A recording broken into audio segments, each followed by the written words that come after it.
Top of the morning, everybody. Well, I'm leaving the hostel around the bend and heading towards, so I'm heading from Dix Creek Gap to Standing Indian. You know, it's funny, you watch videos of YouTubers and it's like, especially Bartman, the guy that I was watching, and he's always kind of like stammering for his entry. And the funny thing is, like, I can see what happens. Make some videos sometime and you'll get an appreciation for what these people do. But today is March 24th, day 7. So yesterday I took a 0. I was having a little bit of pain in my left, I wouldn't call it a pain, ache. A little bit of an ache in my left heel. And I was concerned that at first that it was plantar fasciitis, but they said not if it's in the back of the heel. So then it was like Achilles issues, just probably even worse. So I just decided rather than push it, I'd take it easy. Besides, it was such a nice place. I had like $45 a night. Couldn't beat it. So I was in the bunkhouse. There's 6 bunks in the bunkhouse, and really no snores. There was one guy who probably about 4 a.m. started a light snore, but other than that, it wasn't bad. It was so quiet, like you could hear everybody turn in their beds, just the ruffle of their sleeping bags. So it's funny, it wasn't supposed to start raining until tonight, but it's actually clouding over, so I think it's going to start raining. But anyway, what a wonderful place. They just remodeled it, I guess, a few years ago.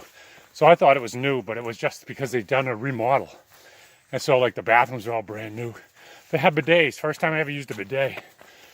Kind of an interesting experience. Yeah, so they actually, it's funny. So while I was hanging around yesterday, I learned how to make, how to make a YouTube video on my phone. I did my other ones on my PC. So I kind of get in the process. So hopefully I can start uploading these a little more frequently so you don't have to wait so long. But let's see. Yeah, so I pulled in completely soaking wet from the rain. Took a nice hot shower, plenty of hot water, cleaned off, did my laundry, hung everything out to dry. And yesterday was such a beautiful day, everything did dry. Would have been a good day to hike, but also a good day just to hang out and relax. I met some people. Well, actually, there's one guy, Patrick, who I've been hiking with since day 1. And another soft-spoken guy came in out of the rain. But they started the same day I did. And I've been kind of like pulling them to camps. They get an earlier start. So I pull them to camp like while they're still, you know, they're there already. When I get to camp, they're already there. Except for the hostel here. I was actually at the hostel before they were, so I don't know. Anyway, they left yesterday, so they're now a day ahead of me. And they're going at the same pace as me. Most people seem to be doing about 8 to 10 miles a day. And this Patrick and this other guy, I wish I could remember his name. They're doing about 16, 17 like me. I'm going to try and do 16 today. But we'll see how the heel feels. The problem I have is, like, I have this inkling to kind of push through the injury, you know? And it's like this, an Achilles could be a trail ending injury. So I really need to be careful about it. But while I was at the hostel, one of the guys that, you know, like a hiker that hangs out there, I guess does shuttle work. I mean, it seems like most of the people that work there are your typical, like, don't need any money, kind of like probably, you know, fiddle around there for room and board. Actually, I better be careful what I say here. But I mean, what a great place. Very clean. All the amenities you could ever want. And very reasonably priced. I mean, it was, to get my second night, I was lucky somebody canceled because they're booked. And yeah, so yesterday morning, this hiker called Mo Weight, as in more weight, because the guy's ex-military and he's hauling almost a 50-pound pack. But Mo Weight was making omelets. He made me an omelet. So they had a continental breakfast, you know, with cereal. and toast. But this guy was making omelets. So it made me a beautiful ham and cheese omelet, and you'll see that in the picture. You probably saw that in the picture yesterday. Let's see, what else? Oh, and then, yeah, so one of the hikers that hangs out there, this is probably where I was staying before, he actually went through my pack, and he was like trying to call me into go doing a pack shakedown. And I'm like, listen, I know there's things in my pack that shouldn't be in there. I know exactly what you're going to pull out. I said, so I'll do the pack shakedown, but don't get upset when I don't actually pull out what you tell me to pull out. So at the start, when I started at Amicalola, my pack was 32.4 with 5 days of food. Okay, he pulled out 3.5 pounds of stuff that he said I didn't need. Now, of that pile of 3.5 pound stuff, I then put stuff back in, another pound, let's say. So basically my pack is 2.5 pounds lighter. So when I left the hostel this morning, loaded up with 6 days of food, so that's an extra day of food, loaded up with 6 days of food, and full water, my pack weighs 30 pounds. So I have an extra day of food. I've got 2.5 pounds lighter. So things are moving in the right direction. Yep. Anyway, well, it looks like that sun is coming out, so maybe it won't rain. Just had that feel of rain, but I guess not. So I'll let you know. We'll see if we see anything good. I'll let you know. But I'll tell you, that hostel around the bend, what a place. So helpful. Those people are just so helpful. It's amazing. It's like these people bend over backwards to help out the hikers. And that's what they like, giving to the whole hiker community is, I mean, obviously they're running a business, but I think it's definitely more than that. It's a passion for these people. So it was good. Oh, and I played cards. I forgot to tell you that. I was playing cards. But yeah, I had a great time. All right, signing off. This is Irish. Signing off. Oh yeah, they had a scale there. So I weighed in at 180.6 pounds. 180.6, so I'll have to track that. See how that goes. Okay, so if you're wondering like what it was that he actually thought I didn't need, and what I actually, again, I knew I really didn't need, was I had a safari hat and a bug net for later on when it gets buggy. He said, have your daughter send it to you later on when the bugs come out. I had like, bathing wipes. I knew he wasn't gonna like those. I had 2 types of suntan lotion. I had, the Neutrogena for the face and the regular Copper Tone Sport for the rest of my body. He's like, well, narrow it down to 1. What else did he want to get rid of? I mean, get rid of razor, pretty much the deodorant, all my hygiene products. Oh, he freaked out over the fact that I had brought hair gel. He's like, what's this? And I mean, I only brought a little tiny sample size, no bigger than a quarter. I mean, it's just like a little sample thing. But anyway, let's see what else was in there. I had my sleeping clothes in a little waterproof bag, dry bag. Got rid of the dry bag. Actually, took out most of the Band-Aids out of my first aid kit. Took the plastic case out of my first aid kit. So basically it's just in a Ziploc now. Sorry. You know what happens is I have to hold this stupid camera up so high that my arm gets tired. So, nothing really major. Oh, I brought up a backup water filter. Didn't like that. So anyway, that's about it. Again, sorry. My arm gets tired. All right, now that's wild. So that's Dan. I met him on the Foothills Trail back in January. I was coming down Pinnacle Mountain. He was coming up in Pinnacle Mountain with a shovel in one hand and an 8-inch diameter log that was probably 8 foot long over his shoulder. And he's climbing up the mountain with that. He was going to do some trail work. I mean, he just does it on his own. But I always thought it was amazing. You know, there's this, you know, guy in his mid-70s, and he's coming up a freaking mountain carrying a log and a shovel with a backpack on too. And I'm like, this guy's amazing.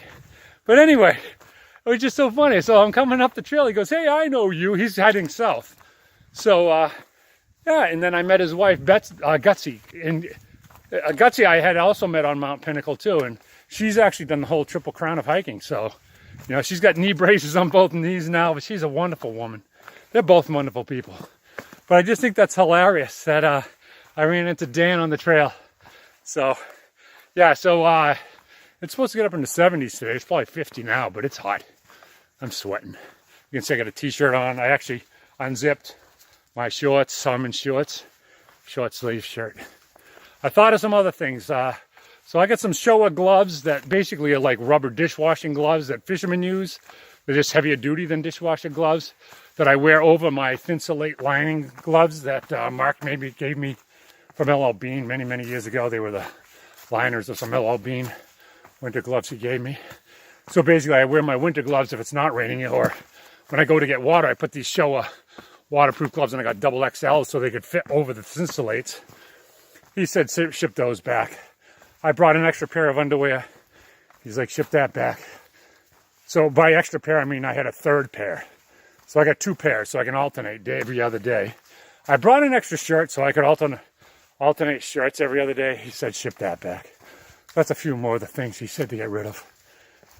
Anyway, none of them add up to much by themselves, but you can't do it by the individual. You have to put them in a group and then see, well, that's 3.5 pounds. That's 10% of your pack weight that you really don't need. So that's kind of what the strong argument is for getting rid of it. But anyway, talk to you later. Get a view of the mountains through the trees there. You can see the clouds moving in. It's supposed to rain tonight.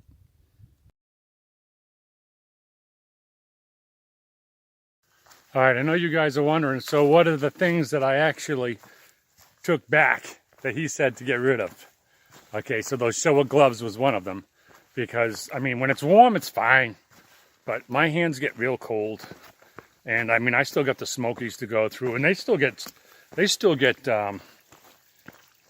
snow in April in the Smokies. So, those liners are not waterproof at all. So, if they get wet, I mean, they're Thinsulate, so they have some heat retention. But, wet gloves. And so I decided I was going to keep those at least through the Smokies. I kept my razor, I kept my deodorant, I kept one of those large body wash cloths. They are very heavy actually when they're wet. Once they're dry, they don't weigh much, but I figured maybe I could just use a little bit to wipe my armpits. Use one corner every day or something like that. Let's see what else. I decided to take back the suntan lotion because I figured, well, I'll use it up, then I'll just stick with the Neutrogena. The funny thing is I was just too cheap. I mean, I could use the Neutrogena for both my face and arms, but I was just, Neutrogena is more expensive than Coppertone Sport. So anyway, I took that back. My CeraVe body lotion, I mean, when I get sun on my face, I need to moisturize it. The other thing he got rid of was I brought up, I don't know, probably 8 of these bandanas. He only let me keep 2, and I kept an extra one, so I have 3 now. So I figure I'll have this green one that I wear. I've got an orange one that I cook with, and I forget what the third color, let's say it's red, which I'm going to have to pull out and use for my nose. But I just didn't feel like digging it out, so I'm just wearing the one that I usually use on my nose, on my head. But I haven't used it on my nose since I washed it back at the hostel, so don't worry about it. It's not like I got a snot rag on my head. All right. So let's see. Was there anything else? Oh yeah. So I don't know if I should have taken a picture of Gutsy, Dan's wife, because she's a Triple Crowner, which is like, she's done the Appalachian Trail, she's done the Pacific Crest Trail, and she's done the Continental Divide Trail. So that's the Triple Crown of hiking, because there are 3 trails that basically go from the south to the north of the U.S. And she, I mean, her and Dan, I think, just did the Continental Divide in 2016. So they must have been either late 60s or early 70s when they did it. But anyway, all right, I'll talk to you later. How much you want to bet that's where we're going? Probably doesn't look as daunting in the video as it does in real life. All right, what's this up ahead? Georgia, Georgia, I've hiked my way through on to North Carolina. Georgia, I'm done with you. All right, so we're approaching our first real milestone here. Got Indiana Jones sitting down, taking a break. And what have we got? There he is. Good afternoon, right now. Yeah. Da da da da. Da da da da. Georgia, North Carolina. Actually, I'm in your home state. All righty. One state down. What, 13 to go?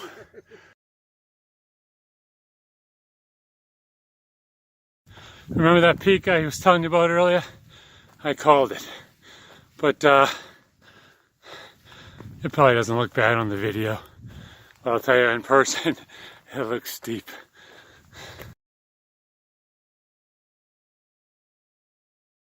All right, so there's supposed to be thunderstorms tonight.